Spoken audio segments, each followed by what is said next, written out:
Oh, sorry, just settling down after a little run this morning. And hello, and today is the last step of 3, talking about how to overcome grief.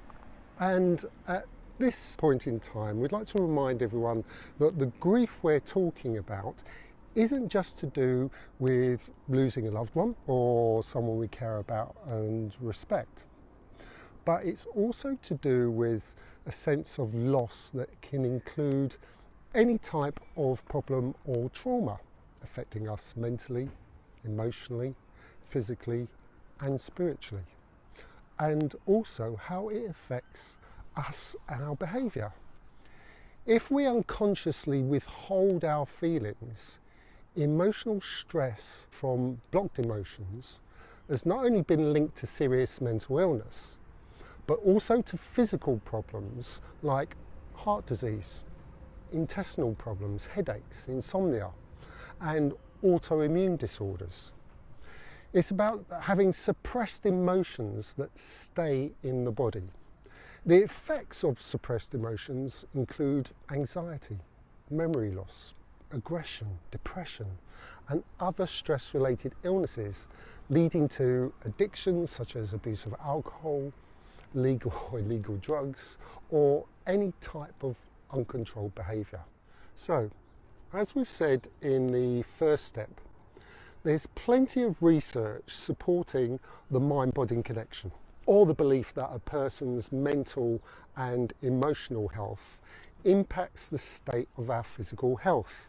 So this third step is all about untrapping the emotions, called intentional movement.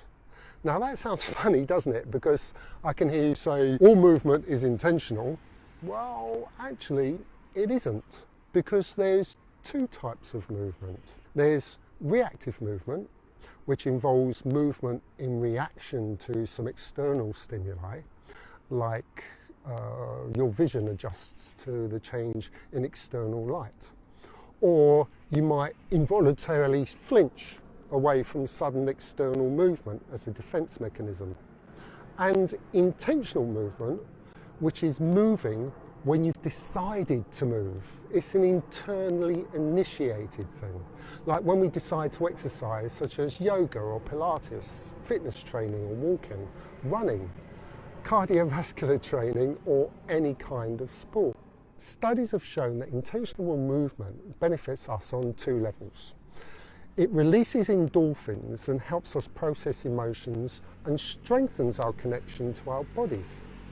And let's face it, for a lot of us, when we're grieving or have any particular problems, all we can do is either overcompensate on our emotions or suppress them. But with intentional movement, a balance is created between mind and body, which helps with mental clarity, as well as concentration and feeling more relaxed. I'll give you for instance. If you've ever gone out for a walk to clear your head, you'll know what I mean. When our body moves in these ways, so does our brain. So not only are we encouraging our bodies to be more fit and healthy, but also we're encouraging the production of a protein called BDNF.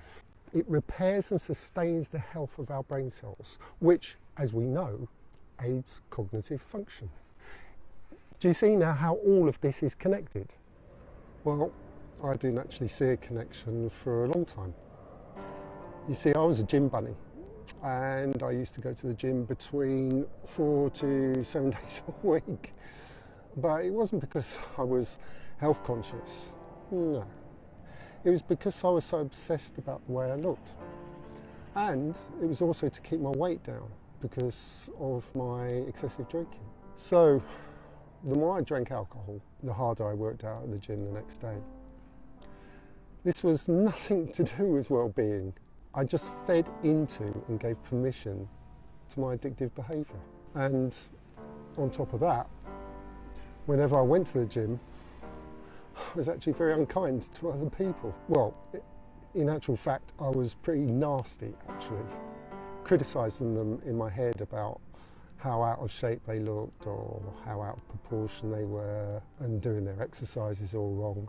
And what did it actually do to them? Well, truthfully, nothing, because they didn't know I was thinking these horrible thoughts. But I was really doing it to myself. I was poisoning myself with all this toxic negative thinking just to make me feel good about myself. But I was probably in worse shape than they were, emotionally, mentally and physically. But I thought I was in great shape because I looked good.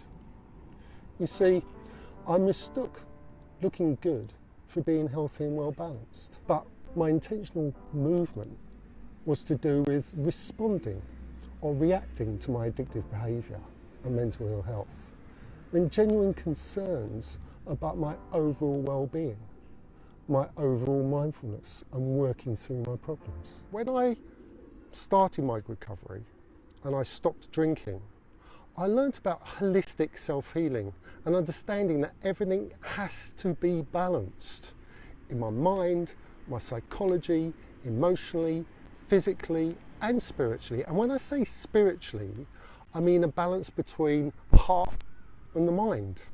And I started to appreciate that I couldn't just take care of one side of myself. And even then I had to do it with genuine positive reasons and not just live in denial, prolonging and justifying whatever problems I had, which is what I did when going to the gym but still drinking and doing nothing about mending my mental health and behaviour. So there we have it. 3 steps to help release trapped emotions within us when we're going through any form of grief or loss or trauma or any other type of physical, mental or emotional problems. Step 1 is acknowledging our feelings and thoughts to ourselves and other people. Step 2 is openly and honestly sharing those emotions and thoughts with people who we know can help us.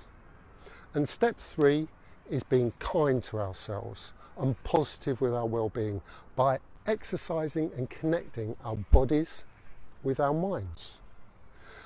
We have to nourish ourselves, develop and grow.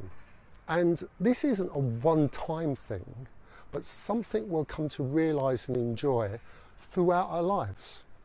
So, if you can relate to any of this, just click on the like button below. Private message us if you want to talk about anything in strict confidence, or write a useful comment below as well. And if you're watching on our slightly longer version of this video on our Mr. and Mrs. Know How YouTube TV channel, hit that subscribe button for free below and be part of our community. And another thing, if you want to find out more about our exciting 12-month intensive online course, which deals with all these issues spoken about in the last 3 weeks and a huge amount more about managing and changing behaviour that's causing you unhappiness and dissatisfaction in your life, and it's negatively impacting your physical and mental health and your well-being, loved ones, career, home, social relationships. Find out more by just clicking on the link we're providing also below. And do remember, if you want to learn now, we'll show you how, from us to you.